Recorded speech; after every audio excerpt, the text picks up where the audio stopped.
Seperti biasa selepas Isya kita baca pertanyaan.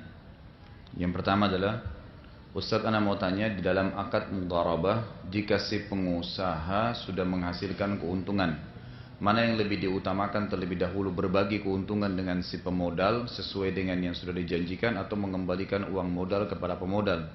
Tergantung kesepakatan. Jadi apa akad awalnya? Karena kata Nabi SAW, al-mu'minuna ala syurutihim. Orang mukmin itu selalu tepat, ya, menepati kesepakatannya.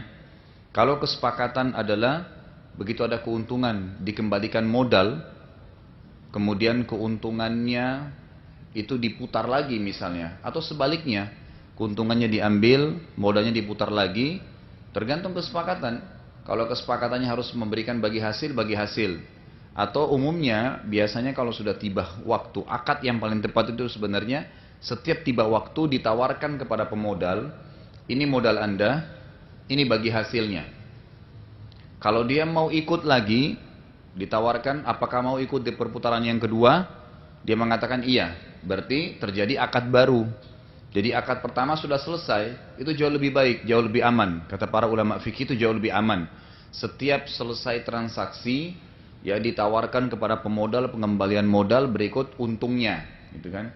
Supaya juga orang yang memutar dana ini atau pengusaha ini lebih hati-hati.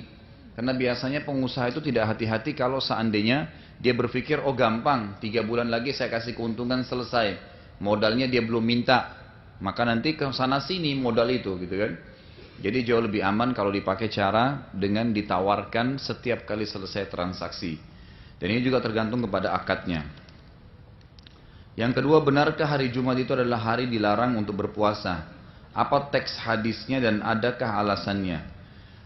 Yang dilarang itu memulai berpuasa di hari Jumat atau Sabtu atau hari Ahad.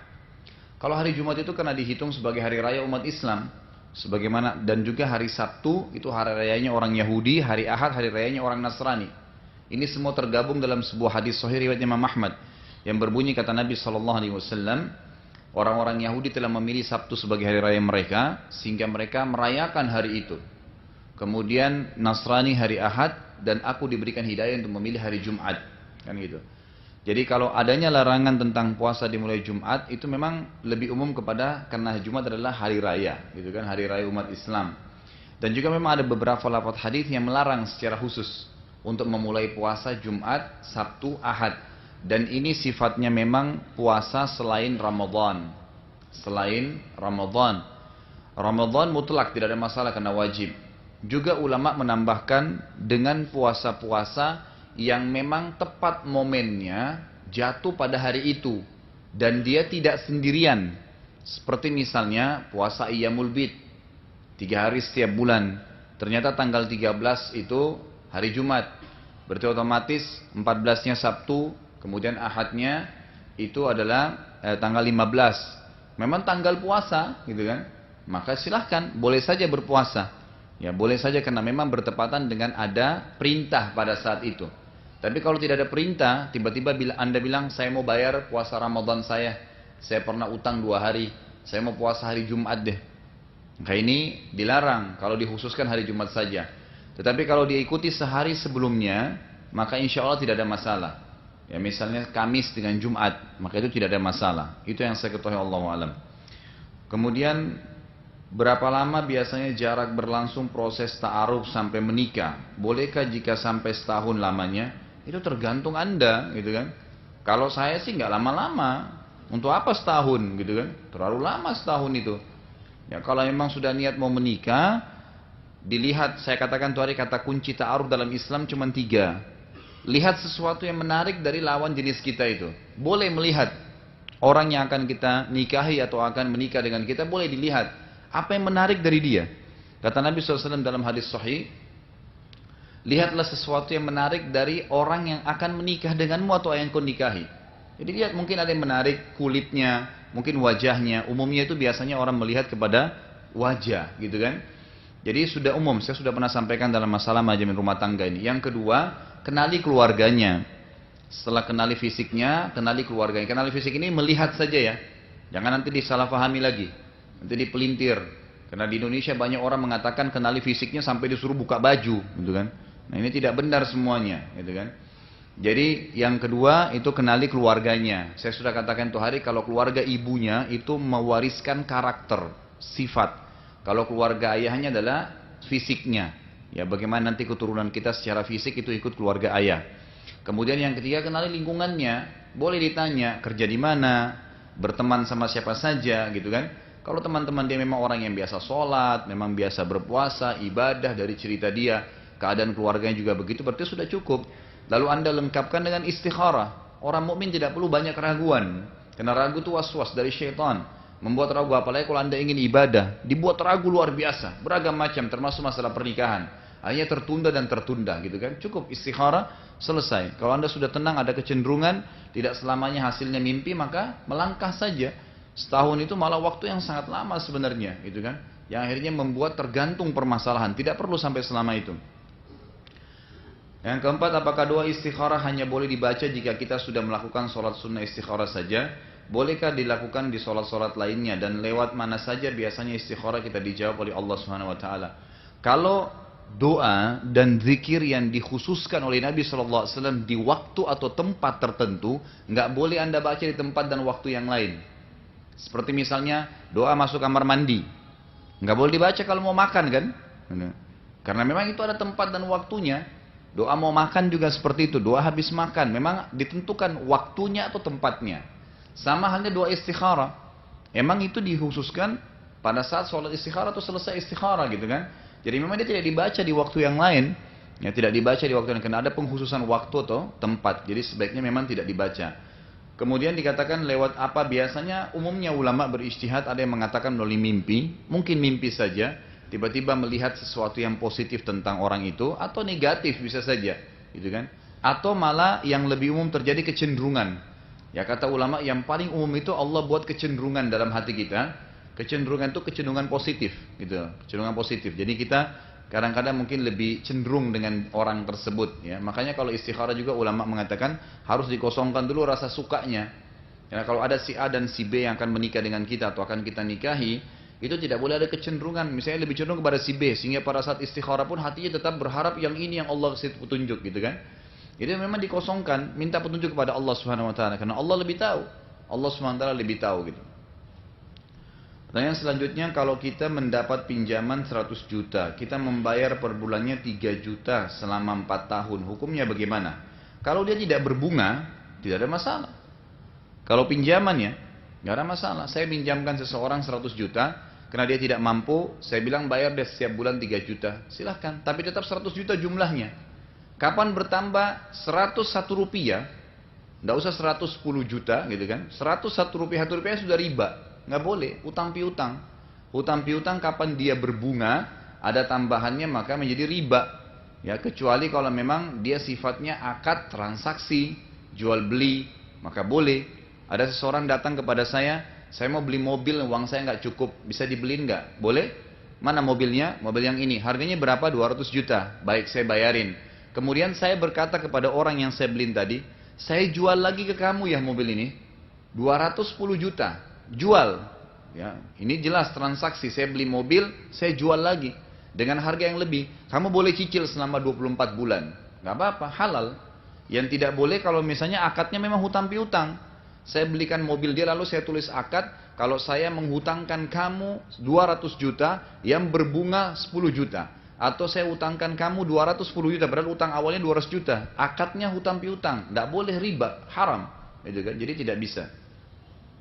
Jadi sekali lagi kalau tidak bertambah hutang piutang silakan, dan itu pahalanya besar. Ya, bagi anda yang menghutangkan orang lain itu, kata Nabi SAW dalam hadis sahih, siapa yang menghutangkan orang lain maka dia seakan-akan bersedekah setengah dari utang itu. Selama belum dibayar gitu kan. Jadi terus dihitung, kalau anda pinjamkan 100 juta berarti anda setiap harinya berinfak atau bersedekah 50 juta, itu besar sekali gitu kan.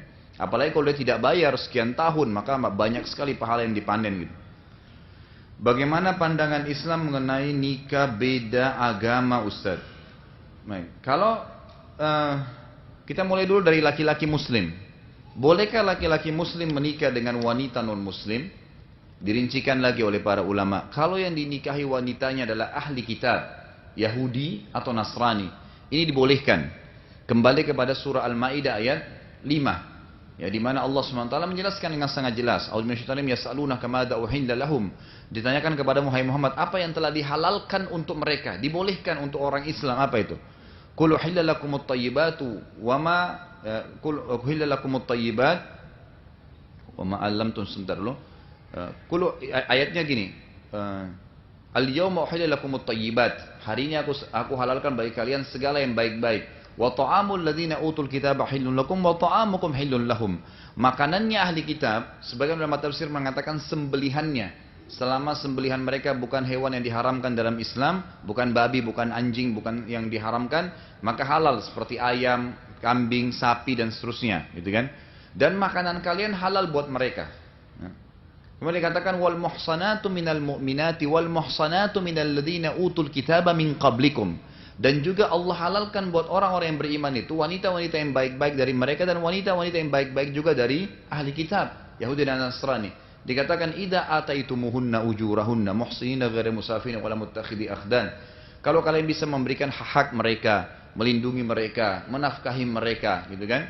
Wa may yakfur bil imani faqad habita amalu. Siapa yang memungkiri ini, hukum bolehnya ini, berarti dia pungkiri keimanan kepada Allah SWT, maka amalnya semua bisa habis. Ya, jadi Allah SWT melarang, gitu kan? Tetap harus kita pegangi. Jadi kalau wanita ahli kitab dibolehkan. Kalau anda bertanya lagi dan sering bertanya pengajian begini, Ustadz masih adakah ahli kitab? Masih ada sampai hari kiamat, gitu kan? Semua yang mengaku pengikut Nabi Musa sampai hari kiamat dikatakan Yahudi. Yang semua yang mengaku pengikut Nabi Isa sampai hari kiamat namanya Nasrani, dan Yahudi dan Nasrani tidak akan pernah hilang. Kalau anda bilang tidak ada, berarti semua hukum berhubungan ahli kitab di Al-Quran dan Sunnah dihapus, gitu kan? Tidak ada, jadi tetap berlaku. Jadi tetap saja berlaku itu. Kalau menikahnya dengan wanita selain ahli kitab, Hindu, Buddha, semua nggak boleh. Semua nggak boleh. Orang ateis nggak boleh. Kecuali kalau mereka masuk Islam ya berbeda, gitu kan? Ini kalau laki-laki Muslim. Kalau perempuan Muslimah mutlak tidak boleh menikah dengan laki-laki selain Muslim. Yang ini diharamkan. Kata Allah SWT tentang wanita-wanita yang datang dari Mekah hijrah ke Madinah, Allah SWT mengatakan di surah Nabi SAW, uji mereka, famtahinuhun, uji mereka. Kalau mereka memang beriman kepada Allah benar, gitu kan, maka dikatakan lahum yahilluna lahunna walahunna yahillu lahun. Jadi wanita-wanita yang beriman ini tidak halal bagi orang-orang kafir Mekah itu, dan juga sebaliknya, ya mereka orang-orang Mekah tidak halal bagi wanita tersebut. Jadi tidak boleh. Dan juga perilaku Nabi SAW dalam hadis Bukhari, pada saat beliau diutus jadi Nabi, beliau sempat memisahkan antara Zainab, anak beliau radhiyallahu anha, dengan suaminya As bin Abi As. Karena As bin Abi As sedang mau masuk Islam, dipisahkan oleh Nabi SAW secara otomatis, gitu kan? Nanti setelah As bin Abi As masuk Islam baru dibolehkan. Jadi kalau perempuan muslimah mutlak tidak dibolehkan untuk menikah dengan ahli kitab. Dan sekali lagi Allah SWT juga mengingatkan, baik laki-laki juga begitu. Walaupun halal bagi anda menikah dengan ahli kitab, tetap orang-orang mukminnya lebih baik. Begitu juga dengan wanita, orang-orang mukmin jauh lebih baik. Kata Allah SWT, ulaika yad'una ilan nar, wallahu yad'u ilal jannah, wal maghfiratu bi'idni. Orang-orang yang beriman itu memanggil kepada surga seperti kepada Allah SWT. Dan orang-orang kafir itu memanggil kepada neraka. Gitu kan? Untuk apa membuat PR dalam rumah tangga? Apa pandangan Ustaz jika kita ikhwah menikahi wanita yang sudah pernah menikah, lalu bercerai, sedangkan kita belum pernah menikah dan usia lebih muda? Nggak ada masalah. Halal, yang penting menikah, jangan zina, gitu kan? Nggak ada masalah. Jadi kalau anda nikah dengan janda boleh, anda nikah dengan perawan boleh. Sebagaimana juga sama sebaliknya, berarti janda boleh nikah dengan laki-laki bujangan atau dengan orang duda, itu tidak ada masalah. Makanya Nabi SAW menikahi Ummu Salamah. Ummu Salamah pernah menikah dengan Abu Salamah, suaminya meninggal dinikahi oleh Nabi SAW, gitu kan? Khadijah juga radhiyallahu anha pernah menikah dengan suami yang sebelumnya, kemudian Nabi SAW menikahi, gitu kan? Pernah juga ada sahabat Nabi seperti Abdurrahman bin Auf radhiyallahu anhu dan beberapa sahabat-sahabat Nabi yang lain waktu hijrah dari Mekah, kemudian mereka menikah dengan wanita-wanita dari Ansar. Satu waktu Abdurrahman bin Auf datang, sudah pakaiannya bagus, berubah keadaannya, lalu Nabi SAW tanya, ada apa ya Abdurrahman, apakah kau sudah menikah? Kata dia mengatakan, iya ya Rasulullah. Kata Nabi SAW, perawankah atau janda? Kata dia, janda ya Rasulullah. Kata Nabi SAW, tidakkah perawan sehingga dia lebih dekat denganmu dan kau lebih dekat dengannya? Tapi di sini dibolehkan, jadi tidak ada masalah. Itu bukan sebuah larangan dalam Islam, bahkan dibolehkan. Yang penting tetap tolok ukurnya adalah keimanan dan kesolehannya gitu. Apa yang harus kita siapkan untuk diri kita agar menjadi pantas untuk berumah tangga. Mengetahui poin dan mengetahui hukum-hukum Allah yang merupakan poin-poin atau pilar-pilar rumah tangga. Itu yang penting. Yang paling penting cuma itu, satu sederhana. Anda tahu apa yang Allah tugaskan untuk Anda terhadap istri dan istri terhadap suami, kemudian terhadap anak-anak, kemudian terhadap tetangga, bagaimana membangun rumah itu dengan cara Islami, itu sudah cukup. Itu sudah yang paling penting gitu kan. Jadi bekali diri dengan mengikuti pelatihan-pelatihan pernikahan misalnya, atau membaca buku-buku tentang masalah rumah tangga terlebih dahulu sebelum menikah gitu kan. Hampir di setiap resepsi pernikahan tamu makan dan minum sambil berdiri. Dalam ilmu kesehatan disebutkan dampak yang timbul dari makan dan minum berdiri sambil berdiri diantaranya menyebabkan dinding lambung terbentur keras, menyebabkan air tidak tersaring dengan baik dan seterusnya. Lantas bagaimanakah hukumnya makan dan minum sambil berdiri? Karena dalam hadis Muslim bahwasanya Nabi SAW melarangnya, namun dalam hadis Bukhari dan Muslim menyebutkan bahwasanya Nabi SAW juga pernah melakukannya. Ini sudah pernah kita bahas dalam masalah manajemen rumah tangga juga. Di antara pernikahan Islami yang baik adalah menjauhi standing party. Karena itu ada alasannya. Kenapa orang-orang Barat mengadakan acara di pinggir kolam, di taman, kemudian mereka tidak meletakkan kursi, gitu kan? Itu yang paling pertama alasannya kalau Anda baca di buku-buku mereka di masalah tatanan sosial di barat itu. Kenapa diangkat itu? Untuk pertama hemat biaya. Jadi karena masalah penghematan biaya. Jadi mereka anggap dengan itu kursinya dikurangi, maka setiap kursi sekian dolar misalnya, berarti kali sekian kursi. Gitu kan? Masalah hemat. Yang kedua mereka mengatakan, orang kalau tidak duduk maka mungkin lebih mudah untuk interaksi dengan tamu-tamu. Sehingga nanti suasana lebih hidup, gitu kan? Suasana jadi lebih hidup. Itu kurang lebih. Tapi ini tatanan kehidupan orang Barat. Artinya orang non Muslimnya, bukan masalah Baratnya, orang non Muslimnya. Tapi kalau dalam Islam dilarang, Nabi SAW melarang, ya. Jadi Nabi SAW mengatakan dengan sangat tegas, la yashrabanna ahadukum qa'ima. Ya, ini jelas ditambah riwayat lain juga tidak boleh juga dengan makan. Tidak boleh minum dan makan sambil berdiri. Dalam riwayat Bukhari juga, ini dua-dua riwayat Bukhari. Riwayat Bukhari juga memang disebutkan Nabi SAW pernah melakukan minum sambil berdiri. Tapi di sini kalau kita lihat sababul wurud, sebab disebutkannya riwayat yang kedua tentang Nabi SAW pernah melakukan minum berdiri, itu karena memang kondisinya tidak ada tempat untuk duduk. Ya, tidak ada tempat untuk duduk. Seperti Nabi SAW melakukannya pada saat pulang dari peperangan. Kemudian beliau lagi berdiri, gitu kan? Dan keadaan memang sangat mendesak untuk harus jalan. Maka beliau pun minum sambil berdiri. Jadi kondisinya memang tidak memungkinkan. Hanya itu. Tapi pada saat memungkinkan maka Nabi SAW selalu melakukannya sambil duduk. Sebagaimana jelas-jelas perintah Nabi SAW. Dan juga kalau kita pertemukan riwayat antara perkataan Nabi SAW. Beliau mengatakan jangan kalian makan dan minum sambil berdiri misalnya. Perkataan jelas, statement perintah. Dengan adanya sahabat yang menyampaikan kalau Nabi pernah melakukannya. Tentu penyampaian Nabi SAW lebih didahulukan, ya, penyampaian Nabi SAW didahulukan daripada penyampaian para sahabat. Pertanyaan kedua, apakah tawarruk hanya tahiyat akhir jika rakaat salat lebih dari 2 sehingga tidak berlaku untuk salat yang hanya 2 rakaat? Ini khilaf panjang di antara ulama ya. Tawarruk itu perlu Anda ketahui dan sudah pernah saya jelaskan di bab salat kita. Ada warak itu artinya bokong. Ya, jadi dibahasakan duduk tawarruk, maksudnya duduk sambil bokong kita tersentuh di tanah. Kan gitu yang sering kita kerjakan di tahiyat akhir gitu. Nah pertanyaan tadi apakah tawarruk itu dikerjakan di rakaat kedua atau umum semuanya? Saya sudah pernah jelaskan kan. Yang paling kuat Allah alam kalau saya simpulkan rajih, saya tidak ulangi lagi masalah ini karena panjang lebar. Yang jelas duduk yang paling kuat pendapat itu, walaupun semua benar, kita tidak bisa salahin ya. Karena masing-masing punya riwayat. Tapi yang saya pernah telusuri dan saya pelajari satu persatu, saya temukan ternyata riwayat yang paling kuat adalah duduk tawarruk itu dikerjakan kalau lebih dari 2 rakaat. Lebih dari 2 rakaat. Kalau setiap rakaat kedua, baik itu tahiyat akhir atau bukan seperti subuh misalnya, atau tahiyat kedua di duhur, tetap saja Nabi SAW kerjakan dengan iftirash. Apa itu iftirash? Menduduki telapak kaki kiri kita, gitu kan?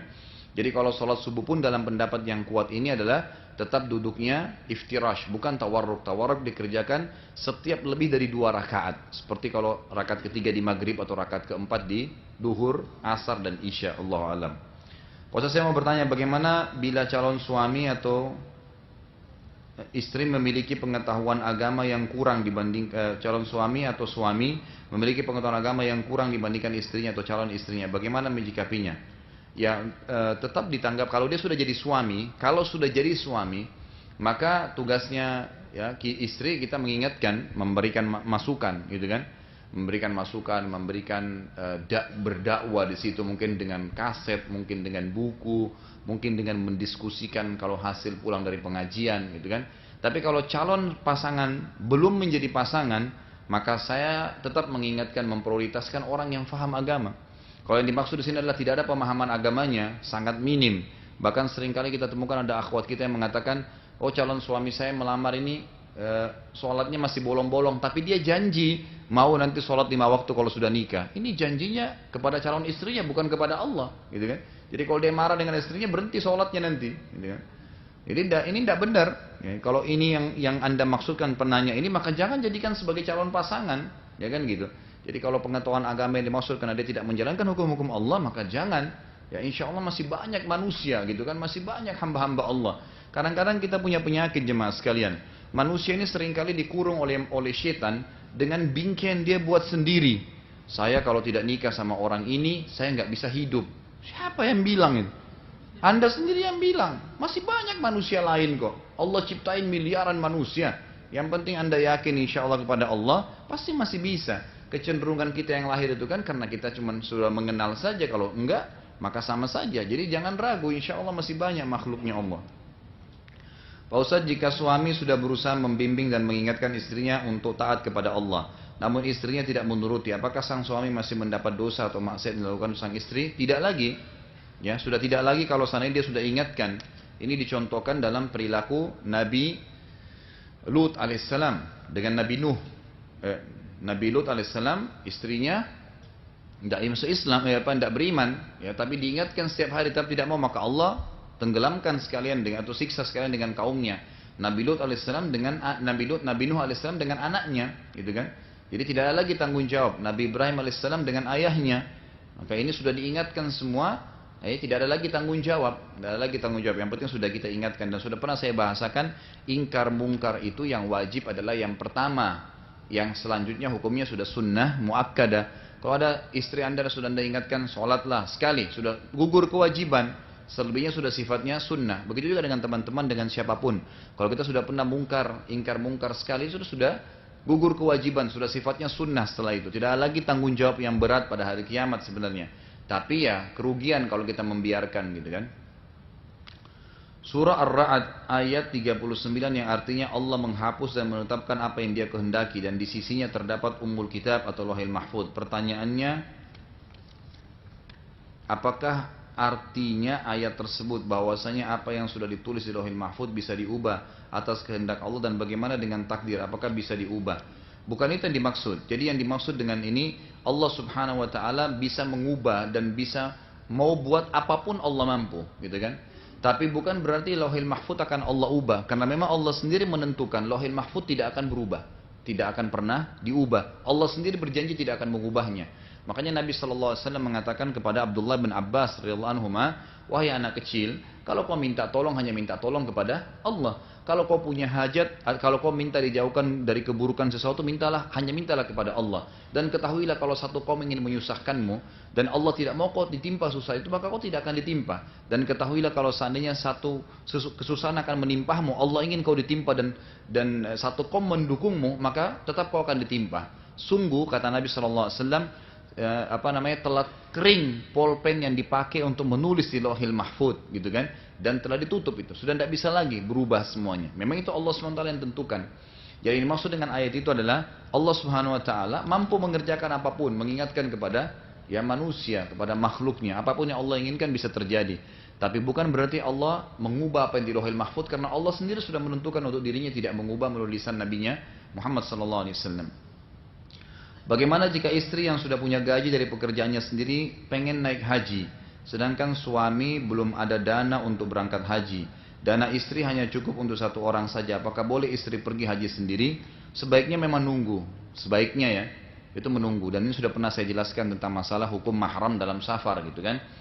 Tapi yang jelas kalau saya Allahu alam tentu jauh lebih baik, lebih indah kalau misalnya anda bersama-sama. Dan ingat, yakinlah, kapan seseorang itu niat benar ingin pergi haji, dia nabung dari awal, Allah akan mudahkan kok. Ya, Allah SWT akan mudahkan. Siapapun niat untuk mengerjakan sesuatu ibadah, Allah akan mudahkan buat dia. Anda mau tidur sebentar malam, niat mau bangun tahajud, itu tiba-tiba terkaget sendiri nanti malam, gitu kan? Allah akan bangunkan dengan caranya. Jadi kalau diniatkan, insya Allah akan ada sendiri. Allah akan berikan kemudahan untuknya. Bagaimana jika dalam rumah tangga posisi istri sebagai pencari nafkah utama, sedangkan suami hanya pengangguran atau kerja musiman? Apakah boleh suami yang mengurus rumah dan anak-anak sedangkan istrinya kerja? Sebenarnya kalau kasus istri itu bekerja, dalam Islam boleh-boleh saja, ya, boleh-boleh saja. Itu tidak ada larangan selama tidak mengganggu, ya, tidak mengganggu aktivitas, ya, yang merupakan kewajiban dia utama, gitu kan? Kalaupun dia harus darurat, suaminya memang belum ada kerjaan tapi dia kerja, maka dia pamit dengan suaminya baik-baik dan dia coba mempertemukan antara pekerjaan rumah tangganya dengan pekerjaan utamanya, pekerjaan dia di luar rumah, gitu kan? Ini boleh saja. Makanya para ulama sekarang memfatwakan bolehnya seorang muslimah jadi guru. Sebagaimana kita temukan misalnya di Madinah, di Mekah, di Saudi umumnya, itu banyak sekali guru-guru wanita. Mereka mengajar jadi dosen, mereka menjadi kepala sekolah, mereka menjadi ketua yayasan di tempat-tempat lembaga yang memang banyaknya memang wanita juga di situ, gitu kan? Mereka bekerja dan suaminya juga ada yang kerja, tapi itu tidak dilarang oleh para ulama selama tidak terbengkalai kewajiban mereka, gitu kan? Beberapa sahabiat dulu ada yang ikut berperang, ya, ada yang ikut berperang, ya, di rumah, sementara anak-anak mereka ditinggal di kota Madinah dan diwakilkan, dititipkan kepada saudari-saudari mereka, ya, gitu kan? Itu berarti dibolehkan mereka keluar pada hal-hal yang memang sifatnya darurat. Tapi tentu diusahakan maksimal. Bagaimana caranya jangan terbalik fitrah itu, ya. Bagaimana caranya agar suami bisa mendapatkan kerjaan yang tepat, didukung oleh istrinya, dan memang kalau sudah mencukupi maka Anda bersyukur kepada Allah, itu sudah cukup. Jadi biarin suami yang menjalankan fungsi yang sebenarnya.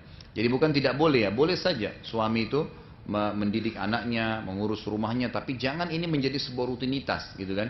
Ini harus bisa diubah dengan cara musyawarah di antara keduanya. Bagaimana hukum profesi yang sebenarnya profesi kodrat perempuan, misalnya suami jadi koki, bekerja di salon dan lain-lain. Kalau suami jadi koki, tukang masak, itu nggak apa-apa. Itu bukan profesi perempuan sebenarnya, ya. Karena banyak di antara sahabat-sahabat Nabi itu pada saat sedang terjadi jihad, sedang pergi haji bersama Nabi SAW, mereka yang masak, ya, mereka yang masak. Dan sampai hari ini saya temukan guru-guru kami di Madinah itu rata-rata laki-lakinya semua pintar masak, gitu kan? Mereka biasa masak, mereka masak kalau lagi kumpul sama teman-temannya atau istrinya lagi sakit, gitu kan? Itu tidak ada masalah. Tapi kalau kerja di salon ini masih perlu dirincikan. Kalau memang salon itu memang sifatnya salonnya khusus laki-laki, gunting rambut, nggak ada masalah. Tapi kalau laki-laki bekerja di salon gunting rambut perempuan, ini jadi tanda tanya, gitu kan? Ya, ini memang keluar dari fitrah, nggak boleh semestinya, gitu kan? Biasanya mungkin orang-orang kalau yang tidak biasa dengar fatwa seperti ini kaget, ya. Tapi memang itulah hukum Allah Subhanahu wa taala. Jadi tidak boleh melihat yang bukan mahram auratnya haram, apalagi menyentuh, gitu kan? Apalagi ngobrol, apalagi memijat, kan gitu, jadi panjang ceritanya, gitu. Ustaz, saya pernah mendengar hadis tentang punuk unta. Pertanyaannya, asal mula hadis tersebut? Di zaman sekarang banyak muslimah memakai konde palsu, hampir mendekati ke ubun-ubun. Apakah itu termasuk punuk unta? Memang ada hadis sahih riwayat Imam Ahmad menyebutkan masalah itu. Kata Nabi SAW, ada dua golongan ahli neraka yang belum saya lihat di zaman saya.